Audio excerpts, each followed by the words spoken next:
I don't want this video to sound scripted in any way.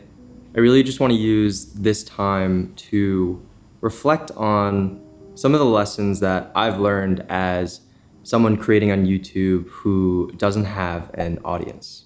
And this video isn't me feeling bad for myself in any way at all. It's really quite the opposite. But I think there's a lot of lessons that you learn from creating over and over and not getting the validation or the success metrics per se. I think it's so interesting because there's so many of us out here who are doing the exact same thing, right? But it does take a certain person to, regardless of how much engagement they're getting, put out videos week after week, work super hard on things that don't get seen. And I think there's a lot to learn from it. So yeah, that's gonna be this video. I wanna keep it super simple and really think about the lessons that I've learned as someone creating on YouTube that doesn't have an audience yet.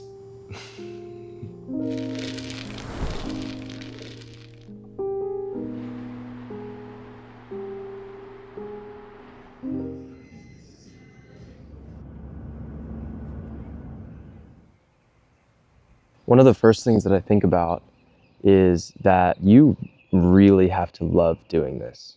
Like, does that make sense? Like, you have to love doing this, especially when you don't have an audience, because no one's forcing you to pick up a camera. No one's telling you to, be editing super late at night. So if this isn't something that excites you, if it drains you even, it's probably not for you. This has been a test run for me because it's been 8 months of consistency. And what I've realized is that I love video editing. I love cameras, and it's a world that I want to dive deeper into. So a second part to that is that I created this channel because I wanted to improve my videography. I've just been using it as a place where I can practice recording my life, but also learn more technical aspects about cameras and filming, and it's made me really dive into this world that I'd never been exposed to. That has been probably the most rewarding aspect of all this. I've always wanted to find like a medium for expressing my creativity, and I think video is definitely the one I want to pursue and use to do that. Whoa, there's a big bird.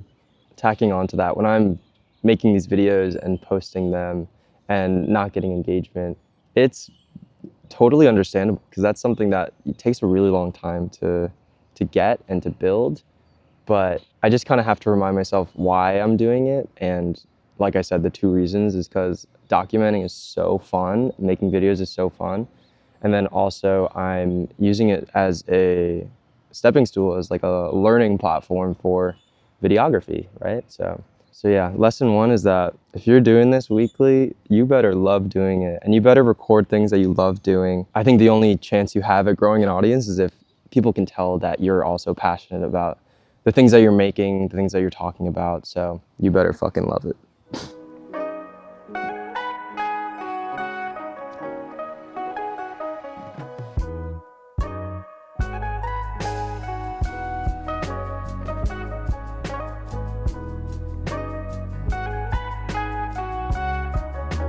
I think I'm gonna do some finger rehab while I do this one, if that's okay. So this next one is a bit more general, and it's something that I've noticed just watching other YouTubers and other people who vlog their life. And it's that every time you make a video, you have to assume that nobody knows who you are. If I'm vlogging my life and I'm not introducing myself, you don't know where I'm from, what I do, if I'm recording friends and you don't know who they are or their relationships to me, it's just not going to be interesting for someone who's watching. I should probably introduce myself before I keep going. So hi, I'm DJ. I live in Brooklyn and I make kind of Brooklyn lifestyle-y, cinematic, vloggy content. And as you can see, I'm not in Brooklyn right now. I'm visiting my parents, and it's been a really nice change of pace. I'm escaping one of the worst winters that New York has ever had. So just decided to come here for a few days and get some sun, hang out with my parents. But yeah, back to the video. Setting context is so important to bring someone into your life and give them a reason to care about watching something that's pretty mundane. You know, if you're just recording your everyday life, your life is interesting to you and maybe your family and friends, but it's not interesting to like a random group of people. So how do you get someone to buy into your life, right? And I think about this a lot now because when I started vlogging, I was just recording my life and I didn't want to even recognize that someone else would be watching the video because that was kind of embarrassing. Inherently, by thinking that way, I was creating stuff that was only fun for myself and my friends and my family and just gave no reason for someone else to watch. Even the biggest creators still introduce themselves within the first 30 seconds. Like every time I watch a Your Mom Ashley video, she is saying who she is, what she does, where she lives within the first 30 seconds. And she's got hundreds of thousands, if not millions of followers.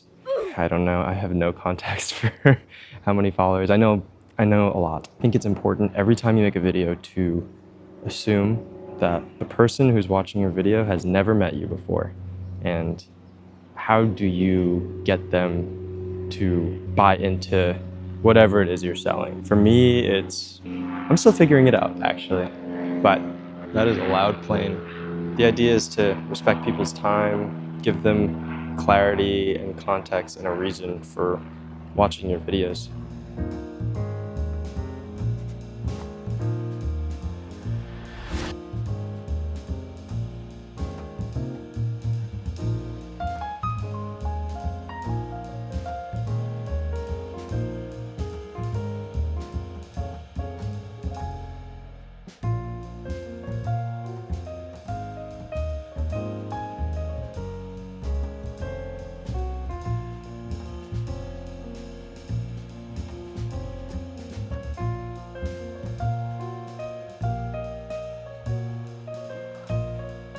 This next one could be, honestly, it could be a me thing, because I think I'm like this in a lot of things that I do. I always feel behind. I always feel like I should be doing more. Like I should be making more, should be advertising myself more, I should be talking to more people in the industry. I always feel like I'm not doing enough. And especially because I don't have an audience really. I feel like I should be hustling like 10 times harder than people who do have an audience. It's probably, if I had to guess, something that doesn't really go away. You just learn to cope with it better. And I think for me, I'm just gonna have to realize that there's only so much that you can do. And as long as you're putting yourself in the things that you're making, you know, it continues to feel good. As long as those boxes are still checked, you're okay. Like, I'm so curious, if you landed on this video and you're in a similar predicament, do you feel the same way? Or maybe you have a larger audience than me. Like, does it go away, this feeling? Does it increase even? Right? When you start to have a community that you like talking to, and maybe when they expect a certain thing from you, maybe this gets even worse. So maybe I'm just tipping the iceberg and I'm in a nice section of it. It's actually not anything to worry about right now as I'm experimenting with this channel. Who knows? Who knows? I'm not trying to solve this issue, just noting it and seeing where I am with it in a few months. Oh my God. Oh, I think on this one, I just need to relax. I think my boyfriend would tell me to relax because it's not that serious and I'm being crazy. And I think I agree with him.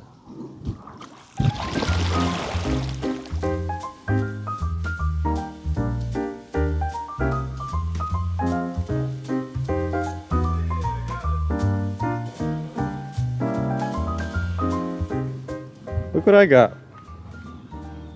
Oh. Here you go. Oh, I don't want it. It's for you. It's heavy. Open it up. Whoa! And oh, there it's liquid. God, it's good. Yeah.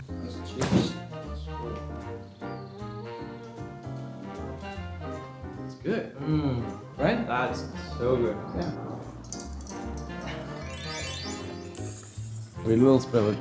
Here you go. Coconut from my coconut tree. How amazing is this? Welcome to the Philippines. Wow. Yummy. It's yummy? Your own coconut from your own coconut tree. I said, did you just fall out of a coconut tree? Oh, you chopped me off.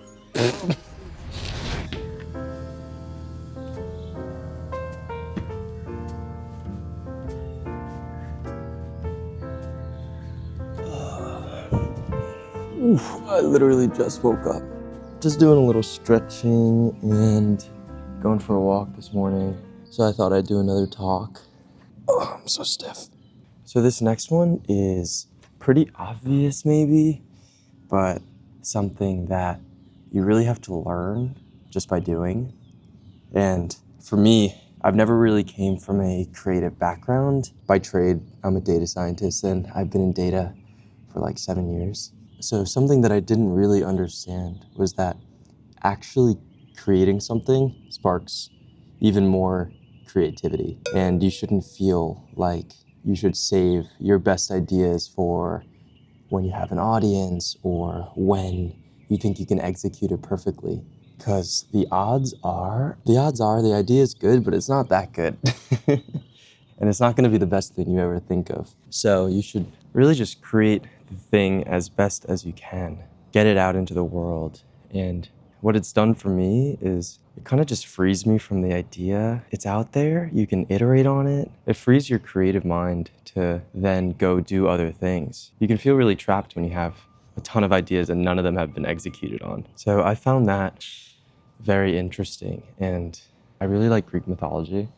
So the way my brain has thought about it was like cutting off the head of a hydra. Every time you cut the head off a hydra, so every time you execute on an idea, 2 more heads grow in its place. So I feel like it's the same thing with creating, 2 more ideas, 2 more iterations of that idea will pop up, and you're better off just creating something that might not be perfect, but will lead to things that are more aligned with you in the future, just better ideas. And you're gaining a skill, which is learning how to actually execute an idea. So lesson 4 for me is to just get out of your head and create and keep creating, and it'll lead to more creating and more opportunities. Don't overthink it. Just put it out there. All right, enough yapping. Let's go for my walk.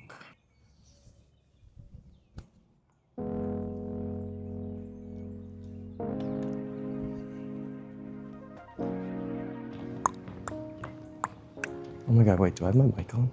Ah.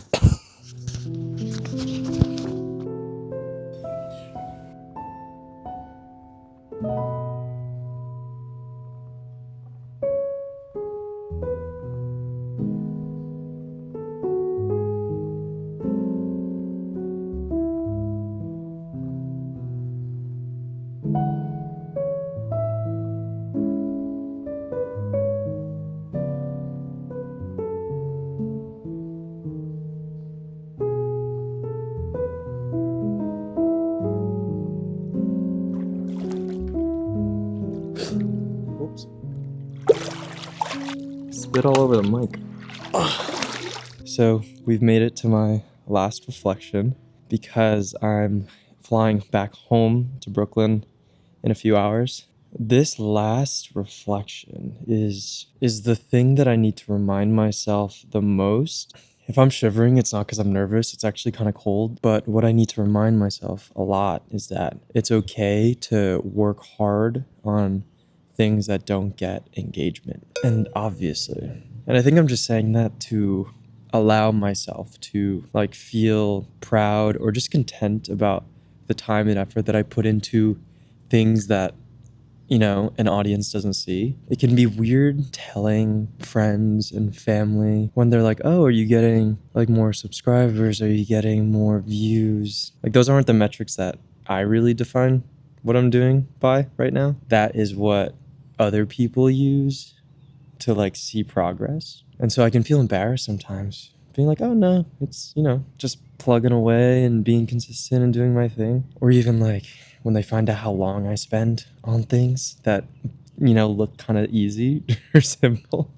Let yourself do the things you want to do without feeling judgment by anyone around you, because realistically, you're the one putting the really loud plane. But realistically, you're the one that's putting the like awkward pressure on yourself, and no one actually feels like awkward or weird about anything you do.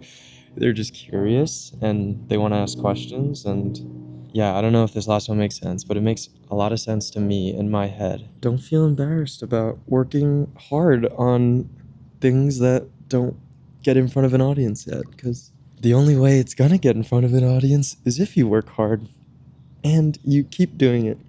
That is the final lesson from DJ's 8 months of posting random things on YouTube. And I hope that if you're in a similar position, some of these things resonated with you, or maybe they didn't at all, and that's fine.